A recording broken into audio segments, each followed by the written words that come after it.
വിജയിയുടെ പ്രതികരണമാണ് ഈ സംഭവത്തിൽ പ്രധാനമായും ലഭ്യമാകേണ്ടത്. വിജയ് വളരെ പെട്ടെന്ന് മടങ്ങുകയാണ് ഉണ്ടായത്. 15 മിനിറ്റ് മാത്രം സംസാരിച്ച് വിജയിയുടെ പ്രതികരണത്തിനുള്ള സാധ്യതയുണ്ടോ? തീർച്ചയായും ഇപ്പോൾ പ്രധാനമന്ത്രിയുടെ ഒരു ട്വീറ്റ് കൂടി വന്നിരിക്കുന്നു. എക്സിൽ അദ്ദേഹത്തിൻ്റെ ഒരു പ്രതികരണം വന്നിരിക്കുന്നു. നരേന്ദ്രമോദിയുടെ ഒരു പ്രതികരണമാണ്. മനു, എന്താണ് പ്രധാനമന്ത്രി പറയുന്നത്? ഇത് തീർത്തും ദൗർഭാഗ്യകരമാണെന്ന് പ്രധാനമന്ത്രി ട്വീറ്റ് ചെയ്തിരിക്കുന്നു. കരൂരിൽ നടന്ന സംഭവം വളരെ ദൗർഭാഗ്യപൂർണ്ണമാണ്. അത് അങ്ങേയറ്റം വേദന ഉളവാക്കുന്നതാണ് എന്ന് അദ്ദേഹം ട്വീറ്റിൽ വ്യക്തമാക്കിയിരിക്കുന്നു. ഈ പ്രശ്നത്തിൽ ബാധിക്കപ്പെട്ടവരുടെ കുടുംബങ്ങളോടൊപ്പം ആണ് തൻ്റെ ചിന്തകൾ ഉള്ളത് എന്ന് പറയുന്നു.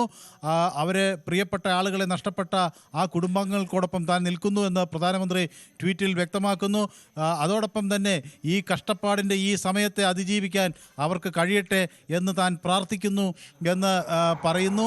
അതുപോലെ തന്നെ പരിക്കേറ്റവർക്ക് കൂടി വേണ്ടി താൻ പ്രാർത്ഥിക്കുന്നു എന്ന് അദ്ദേഹം ഈ ട്വീറ്റിൽ വ്യക്തമാക്കുകയും ചെയ്തിട്ടുണ്ട്. അപ്പോൾ പ്രധാനമന്ത്രി ഇത് വളരെ ഗൗരവത്തിലെടുത്തു എന്നാണ് മനസ്സിലാക്കുന്നത്. ഏതായാലും തമിഴ്നാട്ടിൽ നല്ല രീതിയിൽ ഈ ആളുകൾക്ക്, പരിക്കേറ്റ ആളുകൾക്ക് ചികിത്സ ഉറപ്പാക്കാനുള്ള ഒരു ശ്രമം വളരെ പെട്ടെന്ന് സ്റ്റാലിൻ്റെ ഭാഗത്തുനിന്നുണ്ടായി. തൊട്ടടുത്ത ജില്ലക്കാരനായ വിദ്യാഭ്യാസ മന്ത്രി അങ്ങോട്ടേക്ക് പെട്ടെന്ന് തന്നെ തിരിച്ചു. അൻബിൽ മഹേഷ് അങ്ങോട്ട് വന്നു. മാ സുബ്രഹ്മണ്യം ആരോഗ്യമന്ത്രിയാണ്. ആരോഗ്യമന്ത്രിയും പെട്ടെന്നേക്ക് അങ്ങോട്ടേക്ക് തിരിച്ചിട്ടുണ്ട്. പിന്നെ കരൂരിലെ MLA ആണ്, മുൻ മന്ത്രിയും മുൻ ഇലക്ട്രിസിറ്റി ഗതാഗത മന്ത്രിയൊക്കെയായ സെന്തിൽ ബാലാജി. അപ്പോൾ സ്വാഭാവികമായും സെന്തിൽ ബാലാജി അവിടെ നിന്ന് കരൂരിലെ കാര്യങ്ങൾ വളരെ നോക്കുകയാണ്.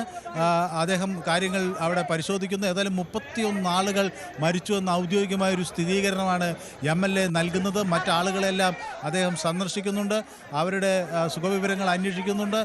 പെട്ടെന്ന് മരുന്നുകൾ, ആവശ്യമായ മരുന്നുകൾ, ചികിത്സാ സൗകര്യത്തിന് ആവശ്യമായ ഉപകരണങ്ങൾ എല്ലാം തൊട്ടടുത്ത് നിന്ന് എത്തിക്കാനുള്ള ശ്രമം നടക്കുന്നു. ഈരോട് തിരിച്ച് മെഡിക്കൽ കോളേജുകളുമായി ബന്ധപ്പെട്ടുകൊണ്ട് പ്രവർത്തനം നടക്കുന്നു. തൊട്ടടുത്ത് നിന്ന് സ്ഥലങ്ങളിൽ നിന്ന് ആവശ്യമായ ഡോക്ടർമാരെ വരുത്താനൊക്കെയുള്ള ശ്രമം നടക്കുന്നു. നാളെ ഏതായാലും മുഖ്യമന്ത്രി സ്റ്റാലിൻ അങ്ങോട്ടേക്ക് എത്തും. അപ്പോൾ ഇതിൽ സംബന്ധിച്ച് മറ്റ് ചികിത്സാ സൗകര്യങ്ങളുടെ മറ്റെന്തെങ്കിലും കുറവുകളുണ്ടെങ്കിൽ പരിഹരിക്കാനുള്ള ഒരു നീക്കം നടത്തും. ഏതായാലും വിജയുടെ ഒരു പ്രതികരണമാണ് എല്ലാവരും ഇപ്പോൾ ഉറ്റുനോക്കുന്നത്, അല്ലേ വിനോദ്? തീർച്ചയായും അങ്ങനെ തന്നെയാണ്. കാരണം ഈ സംഭവം നടന്നതിന് പിന്നാലെ പ്രസംഗം അവസാനിപ്പിച്ച് വിജയ് മടങ്ങിയിരുന്നു. ഇനി വിജയ് ഇതിൽ എങ്ങനെ പ്രതികരിക്കുമെന്നത് തന്നെയാണ് ഏവരും ഉറ്റുനോക്കുന്നത്. അതിൽ അനുശോചനം എന്നത് തന്നെയാണ്. കാരണം ഇത്രയും ആളുകളുടെ ജീവൻ നഷ്ടമാകുമ്പോൾ സ്വാഭാവികമായും വിജയുടെ ഭാഗത്തു നിന്നൊരു ദുഃഖം രേഖപ്പെടുത്തലും ആ തരത്തിലുള്ള നടപടിയും ഉണ്ടാകും.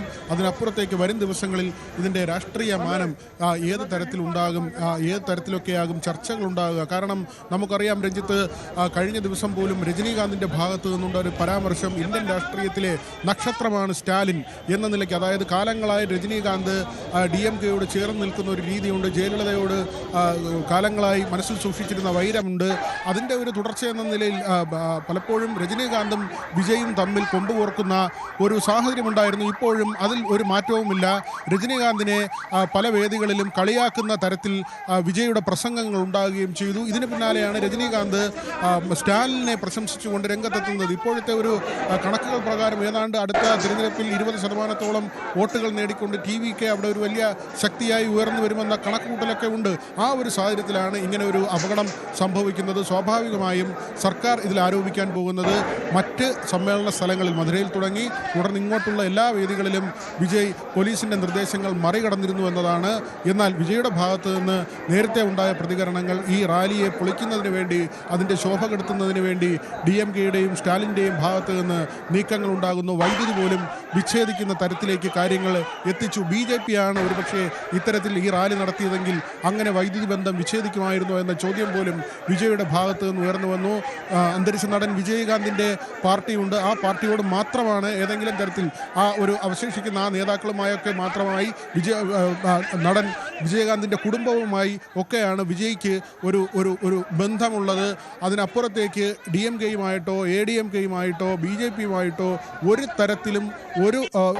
തരത്തിലും ചേരാത്ത തരത്തിൽ, അല്ലെങ്കിൽ ഒരു സഹകരണവും ഇല്ലാത്ത തരത്തിലാണ് വിജയ് മുന്നോട്ട് പോകുന്നത്. ഒറ്റയ്ക്കുള്ള ഒരു കുതിപ്പ് തന്നെ തമിഴ്നാട്ടിൽ നടത്തുന്നുവെന്ന് പറയേണ്ടി വരും. ഈ ഒഴുകിയെത്തുന്ന ജനം അത് ആരാധനയ്ക്കപ്പുറത്തേക്ക് ഒരു ആൻറ്റി ഇൻകംബൻസി, ഭരണവിരുദ്ധ വികാരം തമിഴ്നാട്ടിലുണ്ട് എന്നതിൻ്റെ തെളിവായി വിജയ് ചൂണ്ടിക്കാട്ടുകയും ചെയ്തിരുന്നു. ഓരോ മണ്ഡലത്തിലും പേരെടുത്ത് പറഞ്ഞ് അവിടെയെല്ലാം മത്സരിക്കുന്നത് വിജയ് ആയിരിക്കുമെന്ന് ആലങ്കാരികമായി പറയുന്ന ഒരു രീതി ഉണ്ടായിരുന്നു. അതായത് എല്ലാ മണ്ഡലവും താൻ ശ്രദ്ധിക്കും, എല്ലാ മണ്ഡലത്തിലും പ്രതിനിധികൾ മത്സരിച്ചാലും അതെല്ലാം വിജയിയാണ് എന്ന് മനസ്സിലാക്കിക്കൊള്ളണം ജനങ്ങൾ എന്ന തരത്തിലേക്കാണ് ഇപ്പോൾ വരുന്ന വിവരമനുസരിച്ച്. ഏതായാലും വലിയ ദുരന്തം സംഭവിച്ചിരിക്കുന്നു. മരണസംഖ്യ ഓരോ നിമിഷവും ഉയരുന്ന പശ്ചാത്തലം കൂടി നമ്മളിതിനോട് ചേർത്ത് വെക്കണം. News 18 managing editor Shri Vivek Narayan കൂടി ഇപ്പോൾ ടെലിഫോൺ ലൈനുണ്ട്. ശ്രീ വിവേക് നാരായൺ, ഇപ്പോൾ സംഭവിച്ച ദുരന്തം അത് തമിഴ്നാട് ഞെട്ടിച്ചിരിക്കുകയാണ്. അനവധി ആളുകൾ വലിയ തോതിൽ പരിക്കേറ്റ ആശുപത്രികളുണ്ട്. മരണസംഖ്യ ഉയരാൻ തന്നെയല്ലേ സാധ്യത? അതെ, പക്ഷേ ഈ നമ്മൾ ഞെട്ടി എന്ന് പറയുമ്പോഴും ഒരു കാര്യമുണ്ട്. ഇത് നമ്മൾ ജനതയും അതുപോലെ തമിഴ്നാട്ടിലും ബാക്കിയുള്ള സ്ഥലങ്ങളിലുമുള്ള പോലീസും ബാക്കി സംവിധാനങ്ങളും അറിയേണ്ട ഒരു കാര്യം, ഇതൊരു പുതിയ ആയോ അതല്ലെങ്കിൽ ഇതിനു മുന്നേ അറിയാത്ത ഒരു കാര്യമല്ല. It was a tragedy waiting to happen. ഇതിനു മുമ്പ് പോലീസ് ഒരു 30 കാര്യങ്ങൾ ചെയ്യേണ്ട ലിസ്റ്റ് ഇന്ന് നടന്നത് 4ാമത്തെ റാലിയാണ്. എല്ലാ ശനിയാഴ്ചയും കഴിഞ്ഞ 4 ശനിയാഴ്ചകളായിട്ട് ശ്രീ വിജയ് സൂപ്പർ സ്റ്റാർ ഒരു റാലി നടത്തിക്കൊണ്ട് വരികയാണ്. തമിഴ്നാട്ടിലെ പല ഭാഗത്തിൽ കോളിടക്കം സൃഷ്ടിച്ചുകൊണ്ടിരിക്കുകയാണ് അദ്ദേഹം.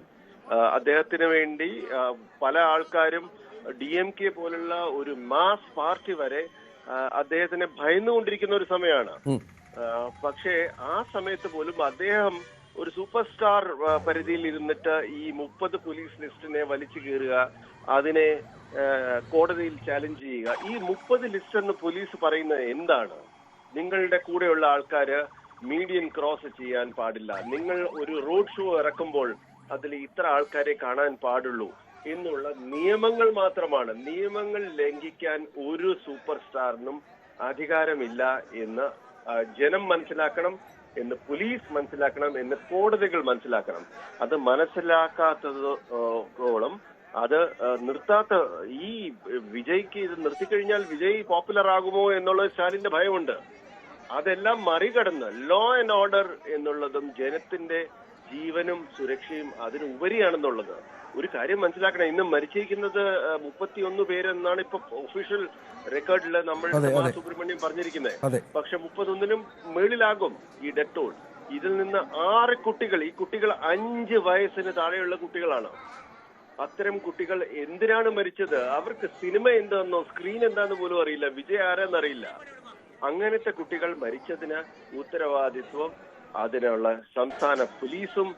പോലീസ് ട്രൈ ചെയ്തില്ല എന്ന് ഞാൻ പറയില്ല, കാരണം എനിക്ക് നേരിൽ അറിയാവുന്നതാണ്. പോലീസ് പലതവണയും അതിനുള്ള ഈ പറയുന്ന 30 റൂൾസും വെച്ചു, സർക്കാർ വെച്ചു. പക്ഷെ ഇതിലെല്ലാം പൊളിറ്റിക്സ് വരും, രാഷ്ട്രീയം വരും. വിജയെ തടഞ്ഞാൽ അത് നമുക്കെതിരെയാകുമോ എന്ന് തീർച്ചയായും ഇത് ഇരയാക്കപ്പെട്ടത് സാധാരണക്കാരായ ഈ കുട്ടികളുണ്ട്, സ്ത്രീകളുണ്ട്, ജനങ്ങളാണ്. ഈ പ്രസംഗത്തിനിടയ്ക്ക് ആൾക്കൂട്ടത്തിലേക്ക് വെള്ളക്കുപ്പികളും മറ്റും വിജയ് എറിഞ്ഞു കൊടുത്തിരുന്നു. ഇതൊക്കെ വിജയിൽ നിന്ന് ലഭിക്കുന്ന വെള്ളക്കുപ്പിയുടെയൊക്കെ പ്രാധാന്യം ഈ ആരാധകർക്ക് വളരെ വലുതാണ്. അതൊക്കെ ഇവരെ അങ്ങോട്ടേക്ക് എത്താനും തടിച്ചുകൂടാനും ഒക്കെ ഒരുപാട് കാരണമായി എന്നുള്ള വിലയിരുത്തലൊക്കെ വരുന്നുണ്ട്.